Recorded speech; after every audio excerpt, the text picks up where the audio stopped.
Hey, I'm Dimitri from Total Physical Therapy, Tim from CrossFit 908. We're going to talk a little bit about shoulder pain and lack of mobility and as it relates to that. So real simple.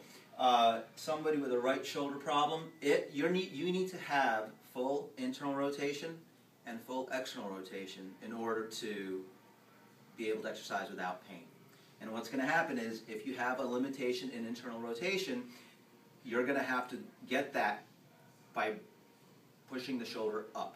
And that's going to create neck pain, shoulder pain, and pain behind the shoulder blade. And all of us have experienced that at one time or another. So I'm going to show you a really quick example of what the limitation is and what you can do to improve that.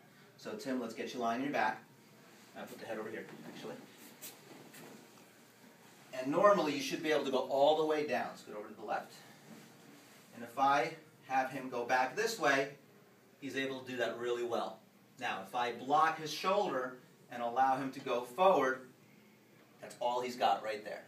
So he needs to have this all the way down. And what's going to happen is if you have restrictions in the back, as you go down, this shoulder props all the way up. And you can see him bringing up that shoulder right here. All right. This is why a lot of shoulder problems occur. So you got to keep that down. So I need to be able to block and go down and have no restriction. He's got one.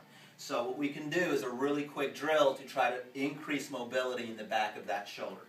So coming up.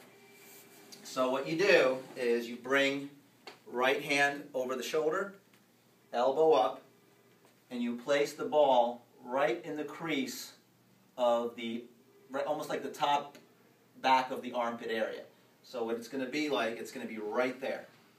All right? And that will go against the wall. So let's walk over to the wall. Yep. And then you find that, keep the elbow up, lean in, and you're going to find a spot that's going to be a bit more painful than you think is appropriate. And the more pain you could recreate in the back of that shoulder, the better it is going to be for you, because what you want to do is you want to increase blood flow, open up the fibers, get in there and separate everything out and decrease scar tissue, increase circulation, reduce adhesions. Ideally, if you have any type of trigger points or knots in the muscles around the rotator cuff area, that'll open up as well. And you could change that by turning a little bit away, a little bit towards. You could bring the elbow up and down, and that'll open up different areas of the posterior capsule as well as the rotator cuff. So very, very easy drill. There you go. And little by little, if you do this about 5 to 10 minutes a day, every day, irrespective of whether you have pain or not, that'll maintain mobility of the shoulder area. And again, what that will do is it'll allow you to have the mobility at the shoulder so your entire shoulder blade doesn't have to pick up the slack and give that accessory movement.